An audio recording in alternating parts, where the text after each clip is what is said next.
And we're back with another episode of The Kitchen, a new podcast by the Solana name service. We chose this name because we might not all be chefs, but there's always something cooking on Solana. I'm your co-host Celine and joined by Sous Chef Akash, hello. Today we are going to spice things up in the kitchen with a special ingredient. We're going to be talking about high fidelity, real-time financial data at the cutting edge of decentralized finance. our guest is a key player from Pyth Network, a project that's transforming the way market data is delivered in the DeFi ecosystem. Whether you're a trader, a developer, or someone just fascinated by the future of finance, today's conversation is going to be some serious food for thought. So please join me in welcoming Marc, Director of Pyth Data Association. Hi, Marc. GM Cookers. I hope you're not going to ask me to cook something on this because it's not going to look pretty. No, but we will place you in a hot seat later on. So, Akash, to give you some context, I have known you for ages, Marc.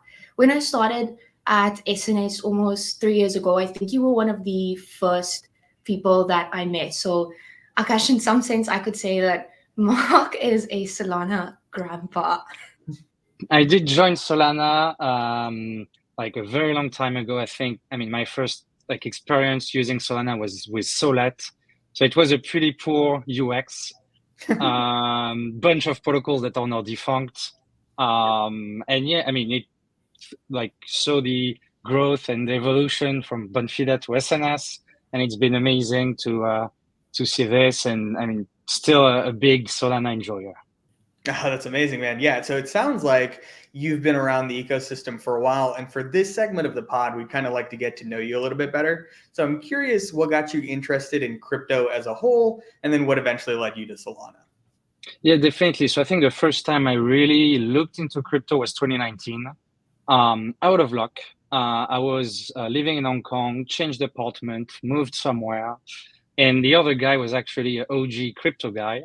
My age, we got along very well. And for 6 months, pretty much, it just taught me not so much the trading aspect, but very much the philosophy behind. And I very much liked the removing intermediaries, removing like banks or inefficient kind of middleman that really talked to me. And of all the things like NFT, DeFi, I ended up saying throughout the past 5 years, like DeFi for me is very much the thing where I have most fun and I see the most value. So from a bit of luck, discovering this, being in Hong Kong, which is filled with crypto people, ended up meeting so many others. In early 21, heard about the Pyth project, and I was like, okay, it seems pretty interesting. Let's get involved. And it's 3.5 years now. So a pretty long time. Wow. Okay. So you've been, it sounds like, in the trenches as well for a little while, but maybe not so much as like a pure degen. I definitely got into crypto and Solana just being like a degenerate gambler. Unfortunately, I was like really into NFTs and trading and all that. But maybe you'd still have an answer to this question, because I'm curious if you could go back and knowing the knowledge that you have now about the market and the current conditions, would you tell yourself to do anything differently? Oof. I mean, hindsight is a hell of a drug. Right. Maybe one thing, definitely one thing, because I personally lost a bit there, was you should always question like how the protocol you're using works and how the economics behind it work. Right. And somehow related to my contribution to the Pyth Network. For example, I used personally also Terra, Luna for a bunch of DeFi activities like Cycle. Yeah. And when the stablecoin goes to zero, it's not great if you hold any stablecoins. And many were screaming out about it. Should have looked more, but I guess it's despite the losses, it's like a great way to learn. So yeah, definitely read more. Where does the yield come from? Are you the yield? All the questions like this, very important. It can be hard to get it initially, but little by little, it's like at some point now, what it used to take me, let's say 5 hours or a day to understand something, now in half an hour, normally should be able to understand if it's risky or not. Yeah. I think I'm still getting to that point where I like really need to get behind the scenes and try to understand something. Initially, especially in the early days, it was like, oh, look at the yield. Sign me up, like whatever it was, just full degeneracy. So I agree with you. Hindsight is definitely 2020. And so I appreciate getting to know your background a bit. And now I think we can dive into what you're currently cooking. But first, I want to take a step back because I am a dev, but even I don't fully understand the intricacies of how Pyth works. So I was wondering if you can explain it to me like I'm a 5-year-old, maybe explain it to me like I'm a 5-year-old dev, whatever is easier, but I'd love to get to know more. So usually I don't take the 5-year-old explanation, I take my parents' explanation Even better. Sure. angle. Pyth at itself, overall it's built almost like Spotify, but for financial data. That's kind of the idea of what the Pyth Network is for now. It's a financial data marketplace whereby data owners can contribute their data to the Oracle, and data users or applications that need data can permissionlessly request this data and use it on chain. So who are these data owners? So without going too deep into the TradFi or even the market data business, Sure. Overall, like any exchanges, or whether it's a crypto DEX or crypto centralized exchange, technically they own the data, the order book data. And it's the same for traditional finance. And for example, we have CBOE, we have IEX, we have MEMEX, 3 of the 13 US accredited exchange that contributes their order book information to the Pyth network. And this is arguably like data that is worth millions, if not billions of dollars per year. Because one thing that's not known very much is US stock exchange, 25% of the revenue comes from selling data. So it's as if Binance 0, for example. So you could go to Binance, and after it's crypto, so it'll take some time. But overall, from our perspective, we feel that while today crypto data is mostly free, I think only Coinbase gave to bid their data. As the market matures, exchanges going to have to cut, let's say, their trading fees, more volume, etc. Sure. They have to find other way to generate revenue. So Pyth is also a solution for them to have a new revenue stream for their data. But rather than exchanges, because exchanges, they already make like billions of it, like CBOE, you'd wonder why, are they even contributing their data, undermining their business? Is also for them to get that, let's say, crypto on-chain exposure, like Pyth almost as a data distribution channel. So that's very much how we come from the supply side and demand side. Like overall, Pyth works. There's, I would say, 3 key components. So all the price feeds of Pyth updates 2 to 3 times per second. So we want very efficient price feeds so that you can have maybe not TradFi migrating to on-chain trading, but like enabling DeFi to reach a somewhat similar level than TradFi that runs on off-chain servers. The second big difference is using Pyth on blockchains is completely permissionless. It is permissionless because it works as a pool oracle, meaning that at any time you can request a price on all the 70 chains we support without, let's say, asking us permission. You just read the docs, integrate, do a transaction, and as you do a price update, you'll pay the oracle a fee. So that's why it can also be permissionless to integrate. So that's, let's say, overall how Pyth works. Supply side, keep streaming data. Demand side, request whenever they need on any of 70 plus chains. That is amazing. Okay, and that was the answer I was looking for because I didn't realize there was a provider side of things. I mean, I guess it makes sense now that I think about it, but it's really cool that you're offering not only DeFi but TradFi a way to kind of get involved by being a provider. And you said you've got how many of the top exchanges already doing that for you? So we have about 100 data publishers on the network. Okay. I would say it's 50-50 in between exchanges and market makers or proprietary trading firms. On the exchange side, I would say, we have 3 out of the 13 US licensed stock exchange, but we also have the likes of Binance, Bybit, like all the who's who of the crypto world. And we even have DEXs. For Solana, we have Orca, we have Radium, we have Jupiter.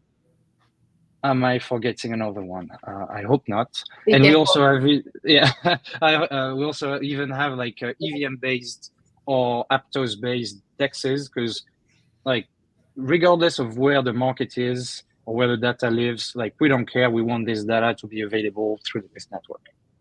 Yeah, got it. Okay, I there's some Googling I'm gonna need to do. It sounds like, but I think you gave me a pretty good overview. So really appreciate that. And I know that you guys are like always cooking. I know your name is sprinkled throughout the code base on SNS. So really appreciate you guys powering our price feeds when it comes to purchasing or registering domains and subdomains. Really appreciate everything you guys do. And now I'm understanding the scope of what you guys do is enormous. Yeah. End of the day, one thing I keep repeating to everyone, and I'll just repeat to you. Usually I do it in personal call with you, but I'll tell it to everyone. Being an infrastructure, and on top of it being a permissionless to use infrastructure, like tomorrow you don't like the product, you don't like whatever, you can go away. So our goal is also to offer something that is so good and give a good experience, so that while being permissionless, people feel used to and bounded to the Pyth oracle. Yeah, I mean, like Akash mentioned, I don't think we've ever questioned using you at the Solana name service, and it's always been a no-brainer. And the thing you just said there in terms of it is permissionless. If you don't like it, you can leave, but we're making it so good that there's no option to, right? But what I want to take it back a little, because obviously you, as you know, background is more on the BD marketing and community side. And as you've explained this, you really provide projects or dApps across multiple ecosystems data. And at the end of the day, really improving the quality of life for end users, I guess. So in some sense, we can say this is a B2B model. But on the other hand, you guys have really kind of cracked the code of fostering a vibrant Pythian community. And this blows my mind, because especially when you have something so truly B2B, to have a community so involved, what is the fucking secret? Like, how do you guys do it? And was this always top of mind? And why is this? I guess I have so many questions, so I'm going to just flood you with a few of them. But why is this so important to you guys to maintain this vibrant community, considering your model or your business model isn't exactly leaned towards them or indirectly linked towards them? I think why is it important? I mean, somehow, like community having like a dedicated and also knowledgeable, because you can have a like unaware dedicated community. Yeah. I think very much the goal, especially when you're an infra provider, is as easy as brand awareness. While I grew over my time over like Twitter isn't real life, there is many other things outside of Twitter. For crypto, it's still the place to be, or where everything gets shared, etc. So having, whether it's 10, 100, 300s, and now we're actually reaching the hundreds of like random people that like are actually loving the product despite not even using it. They just like how it's designed. They like also the services it can provide, because they end up using other apps. And if they like the product, Pyth, they are also like push for their other apps. Be like, oh, you should use Pyth, etc. as your app. So very much kind of the generic, let's say, brand awareness. But how did we manage to do this? It's thanks to two guys. We hired Chopa. You can find them in our Discord, and Pepito. And both of them have been the wizards of this. I used to do my first like couple years at Pyth. I was doing a bit of everything. I'm not technical at all. I do all the non-tech part and much involved community, Discord, whatnot. And I was pretty bad at it. Or at least it wasn't like today. And these two guys somehow came up with a great strategy. And while I don't follow it all, one thing that shocks me is how by empowering community members to even have roles and duties in our own Discord, they almost become like full-time team member. Yeah. So we have now, for example, like 10 admins in the chat, in the Discord. They purely do this out of their own time. And we do have, like earlier this year, or end of last year, one of the two, we, the Peace Data Association, announced like an ecosystem grant program, and a big part of it was actually allocated for community initiatives. So now you even have like, you can actually earn some Pyth directly from the Discord by doing any type of activities, and even it can be just a lame joke, as long as one of the chirons, so those like key ambassadors, those leaders, appreciated, they'll give you some impact towards. That's what we call.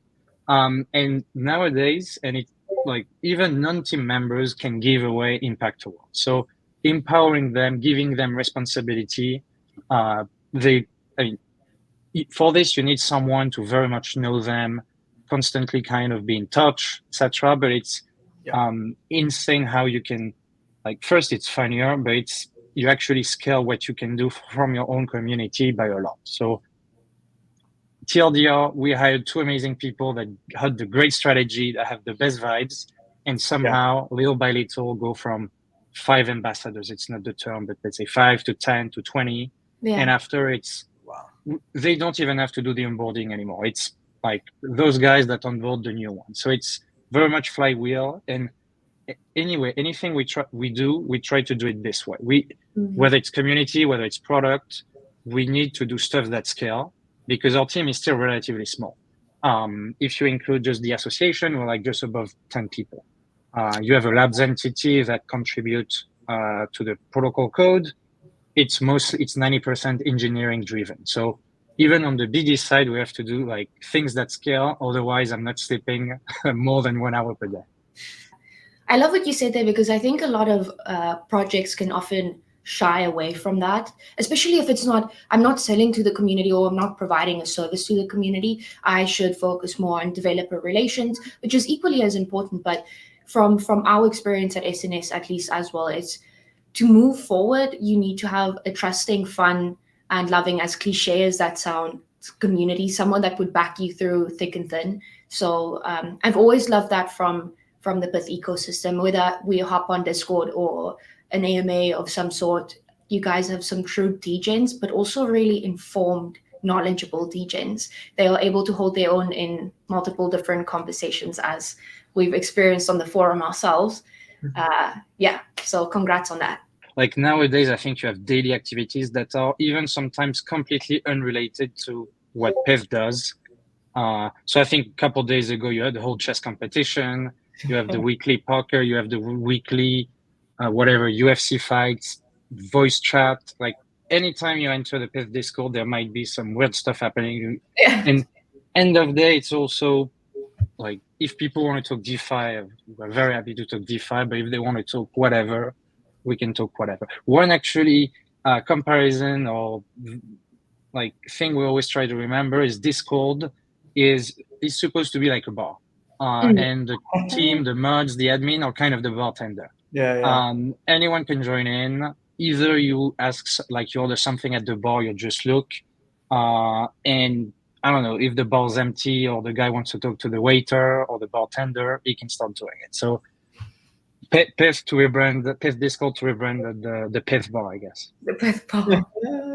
No, that's amazing. And I think it really speaks to the quality of the community guys you're mentioning, that you have so many ambassadors who are kind of delegated to come up with these tasks and help grow the community even further.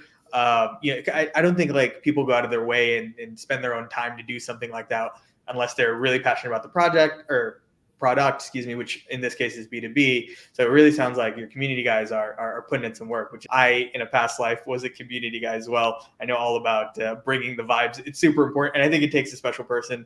I'm a dev now, so maybe I wasn't that special person, but it's an art. And I think it's really cool that you guys have been able to foster that. So shout outs to your guys. Can you plug them again? What are their names?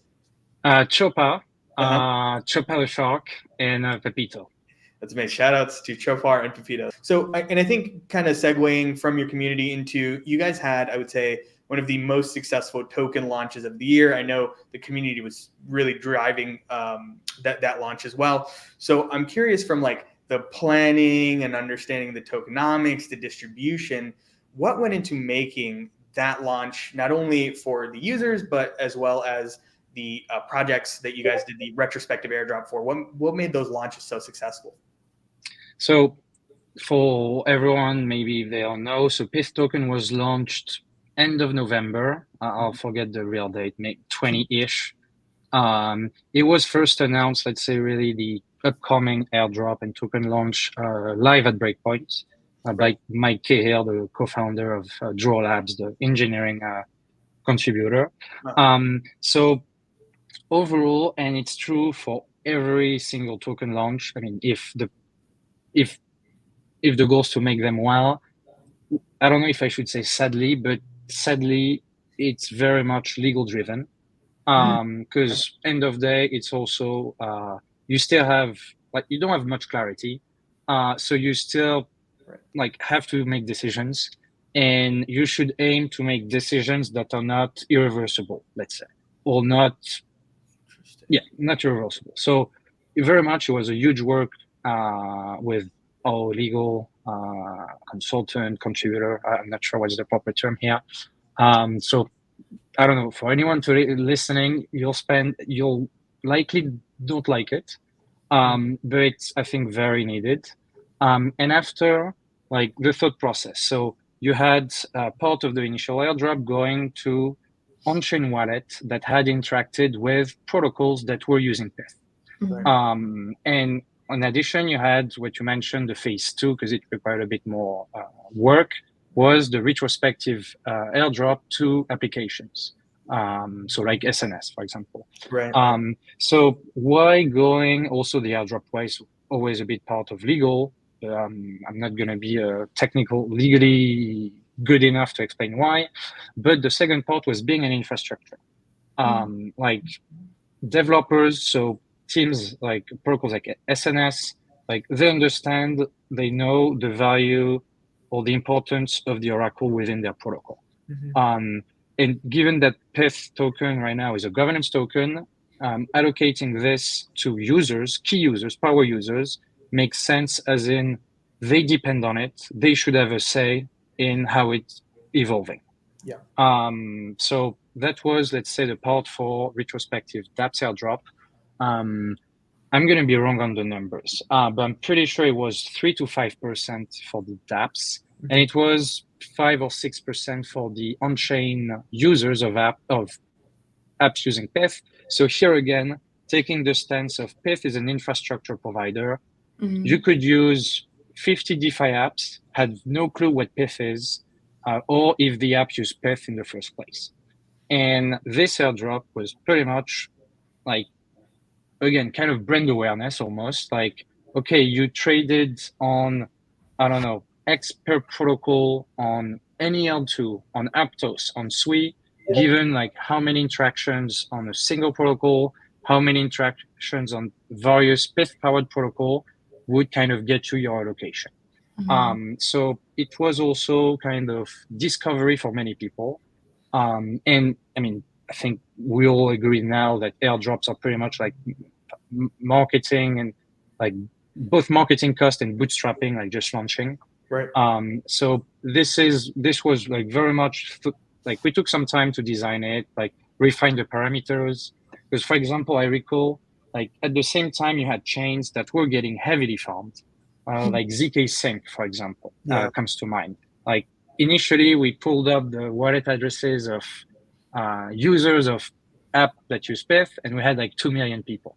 And if you have too many people, giving one token to each one's not gonna it won't recall. So it was lots of work of pruning, sibling, screening, etc. So that was pretty. But in hindsight, I think if we reflect, and regardless of the token price, I think it was pretty well executed. And the one and I mean, we've seen many airdrops since. We had seen a few before, but overall, kind of what we learned and what we reflect, we were kind of lucky, as in it wasn't a winning decision or a preferred decision, but being among the first to airdrop, or you can actually map the earlier to airdrop, the better kind of receive or praise or whatever name it got, while the later ones, like every new airdrop gets flooded, right? Yep. So in hindsight, you should just not wait for the perfect time. You should just do it when you're ready.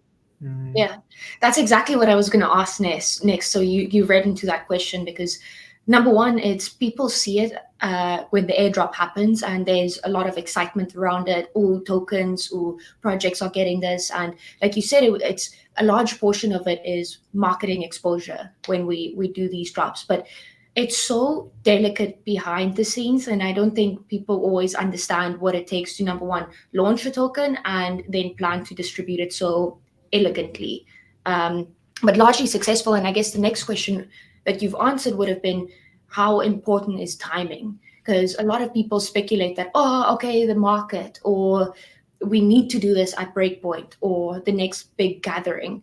And I guess, like you said, do it when you're ready. Don't wait for that perfect time. Maybe there are like days or even like time, like specific time you shouldn't do it. Like I don't like launching the following day of whatever protocol collapsing or centralized entity collapse. It may not be a good decision. Yeah. But no, yeah, exactly. Like end of day, you can control. I mean, you don't control as much as you want to control.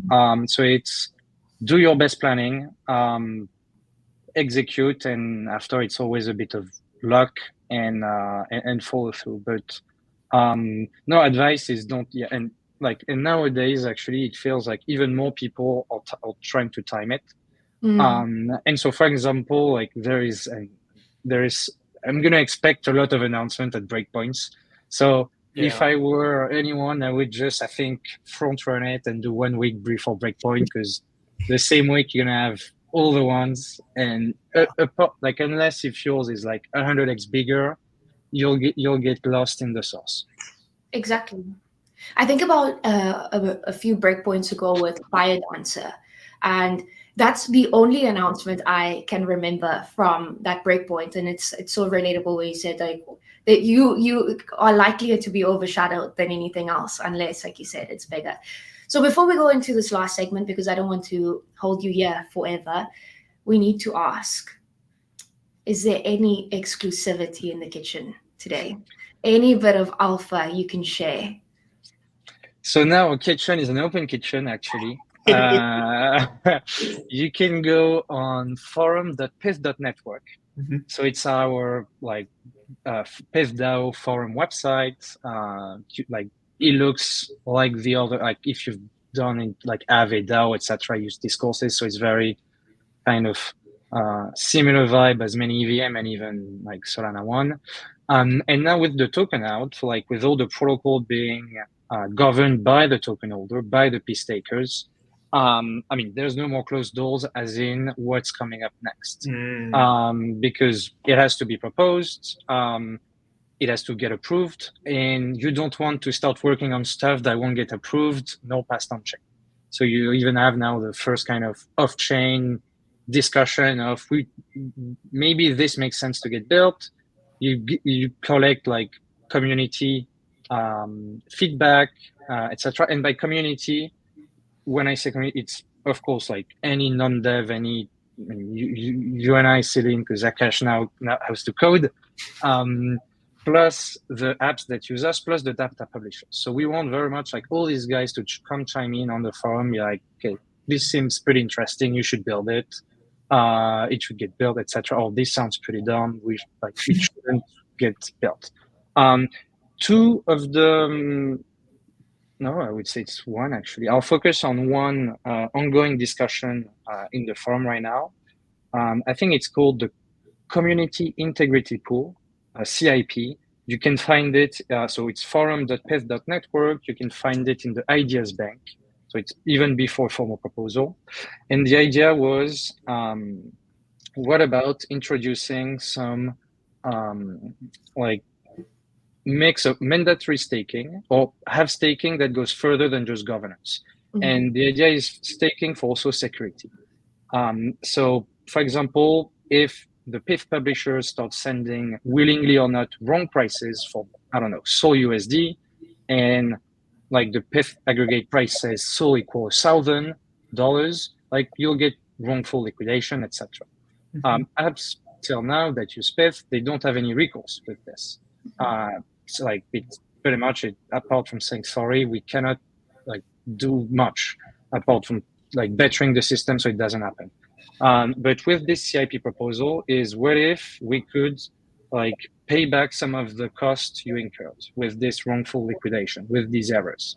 And so the idea, TLDR, is to have per publisher some kind of target stake rate. The more price feeds a publisher publish data for, the higher his stake rate. And based on this, the publisher can stake his own token on it. But even us, you and I, can use our governance token and delegate it to publishers. And so this pretty much will build up the stake, like part of this integrity pool. And if like a wrong price ever happens, the idea is, okay, who were the publisher causing this? And you would slash them. And you use the slashed amount of Pyth as kind of insurance payout to the impacted protocol. So this is still in the idea bank. There is no on-chain vote right now. You have Duro Labs working on it. And so we'll see when the proposal comes in for the actual on-chain implementation. But I think it's one thing we are all like, especially the users, the dev teams, all those protocol teams that use Pyth, they see lots of value with it because now they get, I don't know, I'll say weird random number. Will it be a 10K payout, a 100K payout, maybe $1 million payout? And so this, like, you don't see it elsewhere for other oracles. Pretty much, this is something I'm personally pretty excited about, but yet to see it, like, we'll have to get another community check and actually see if it passes on check. And did the community member propose this idea? So it came from I don't want to say a mistake, but it came from Camino, which is I think the protocol with the most liquid value secured by Pyth. Like they're well over 1 billion. I'm not sure exactly how much right now, but it came from Camino, not coming with the design itself, because I mean design's pretty complex, but came with the kind of request. Was like, okay, it's all great. What if you'd add this? And overall, we think it makes great sense, both for the users, for the network to grow. Like this would be kind of a selling point. Like, of course, you can use another oracle, but did you know you actually get automatically insured using Pyth? Yeah.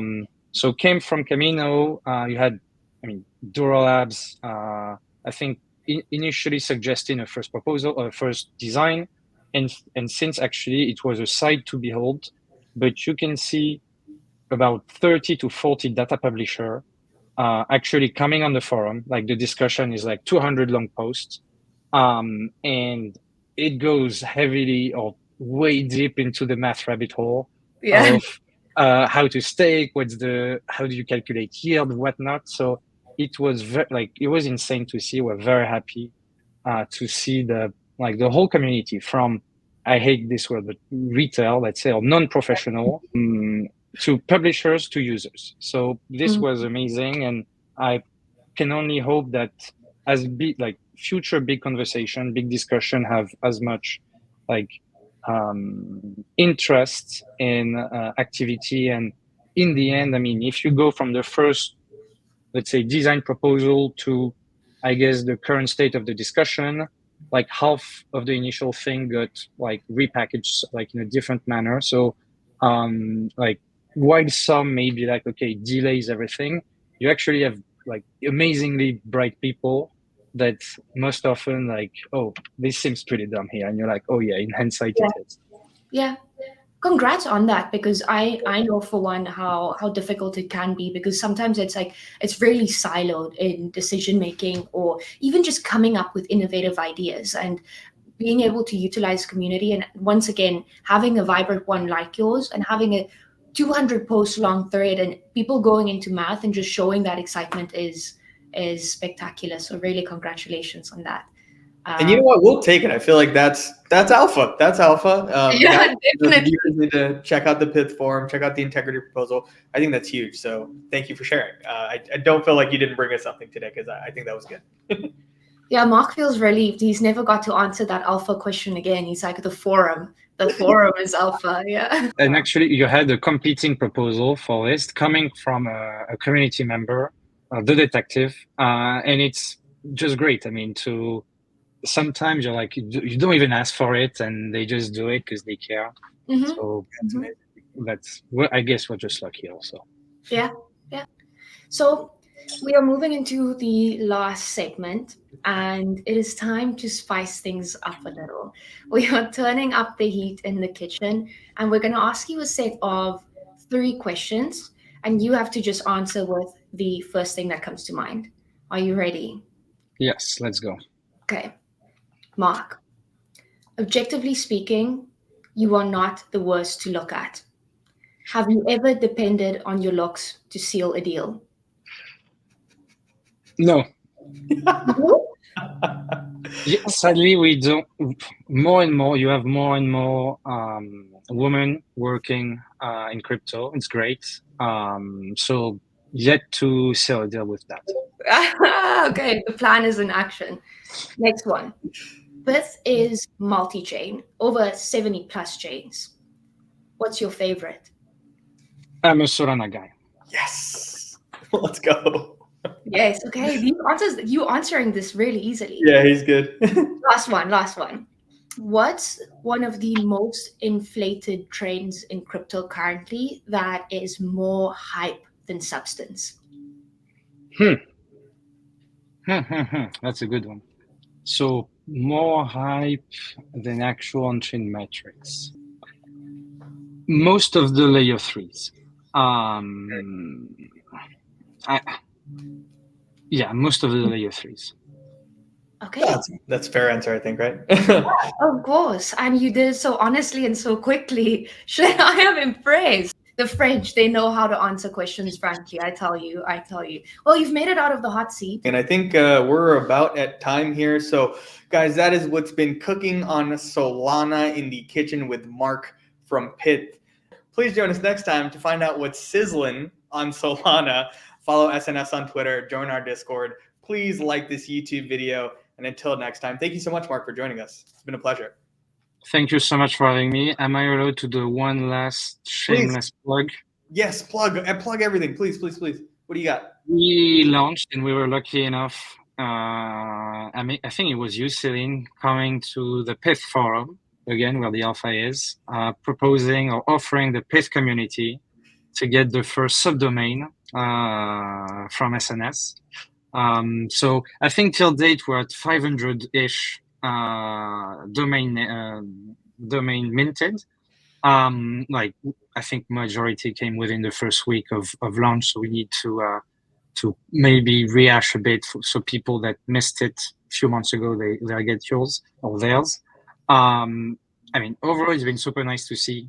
Community was pretty excited, and yeah, so if you don't have yours, go mint it. I'm not sure about the URL. We'll plug it at the bottom. Yes, and you have a getyourpyth.sol subdomain. Get into that community, brand yourself, and really impressed with the stats you guys have there. It's been a great launch, and thank you for being our launch partner. Thanks so much for today, Akash and Celine.